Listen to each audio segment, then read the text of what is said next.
Welcome back, everyone. Deraji is posting a really interesting proposal to the council soon. This is not financial advice. I'm not a financial advisor. Please do your research. Okay, cool. So he's posting this really interesting thing that is talking about how Revdis should be distributed.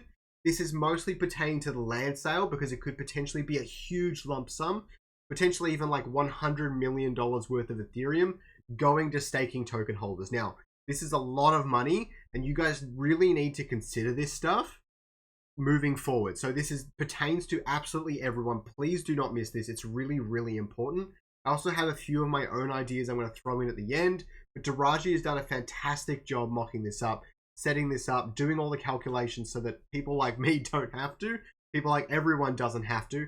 He has done all the hard work here, so I'm going to leave the maths to him for this one, but I will explain it to you guys as easily as I can, okay? So even some of it goes over my head a little bit. Here's the article here. All the links that are relevant will be in the description down below. But basically what he's talking about is how the ILV is going to be bought up for revenue distribution. So simply put, revenue distribution is whenever someone spends Ethereum in the game, in this case on the land sale, that Ethereum is used to buy ILV off of the decentralized exchange, off of SushiSwap, and that ILV is given to staking token holders. The problem here is that because of the way DEXs work and just exchanges in general work, is you can't just buy that much ILV. Well, you can, but it's not very good, right? So if the current market cap's around 200 to 250 million, and you're buying 100 million worth of ILV, Deraji's done the maths here so that I don't have to. It's something like the price will increase 320%. You have a $300 token and it goes to like $1,300.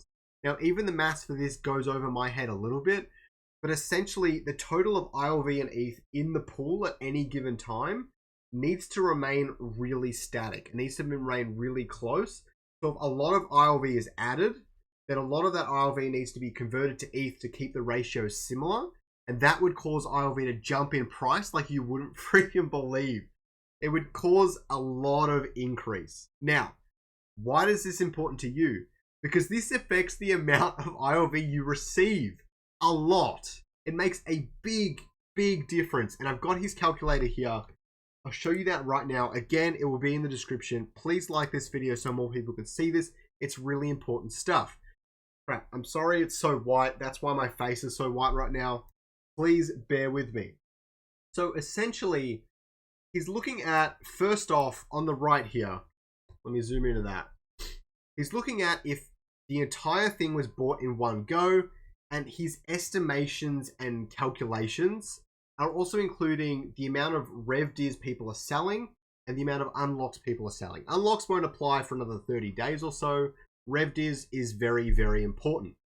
So what happens is, if it buys it up straight away, total ILV distributed will be like 160,000 tokens, which is quite a few, really, really interesting, and roughly 0.02 ILV per person. This is really rough based on a 2.0 weighted token.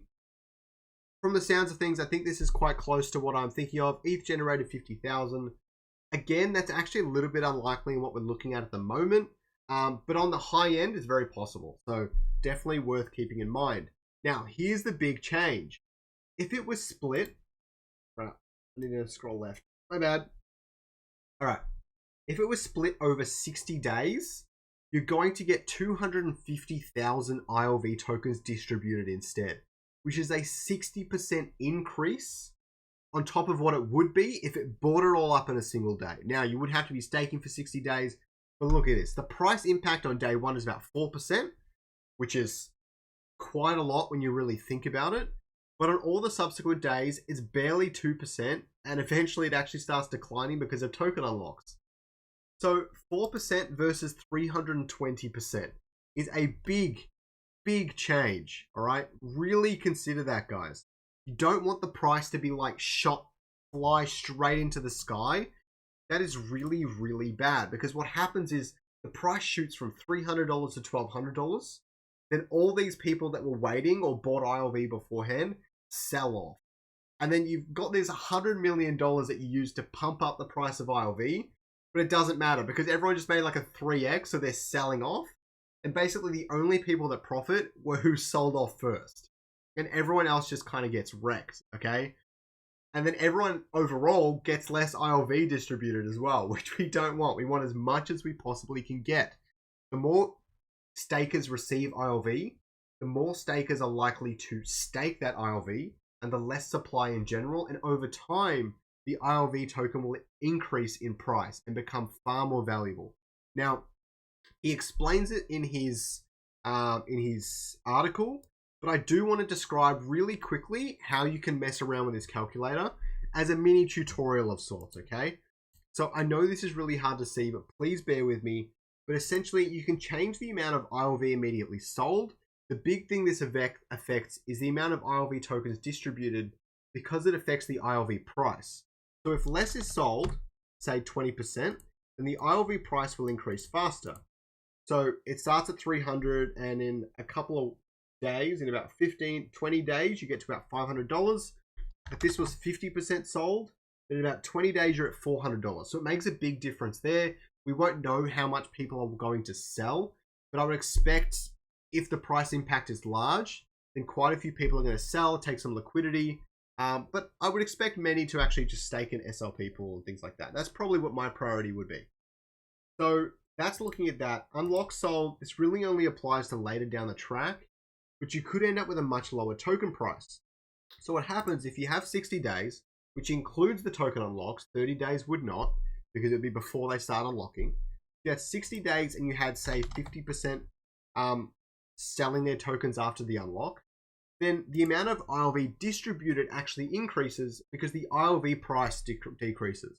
Right, I hope that makes sense, guys. I can't really go too far beyond that, but the other thing we should consider is the days to distribute 30. I know it's being thrown around a lot in proposals, and you get a lot less ILV distributed, but it's still more than if it was in one big lump sum. So I think the idea here is if you can collate that with the token unlocks, and if you expect a lot of the token unlocking people to sell off, then you actually get so much more ILV overall, potentially 0.07 per token you hold. And that does actually compound in a lot of ways as well. So that's really interesting. But you look at even 500,000 tokens, because the token would be absolutely crushed. Everything would be diluted. Everyone would be selling their tokens and things like that.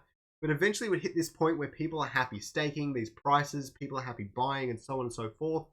So it's overall much more sustainable for the token. You don't want people pumping and dumping the token over and over.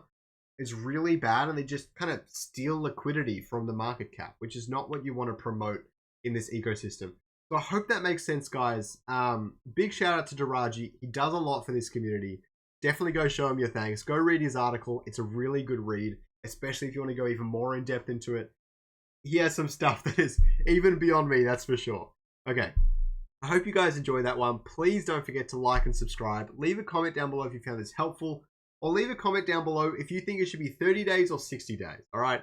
Personally, I opt for 60 days. I know many 30 and many a lot shorter than that.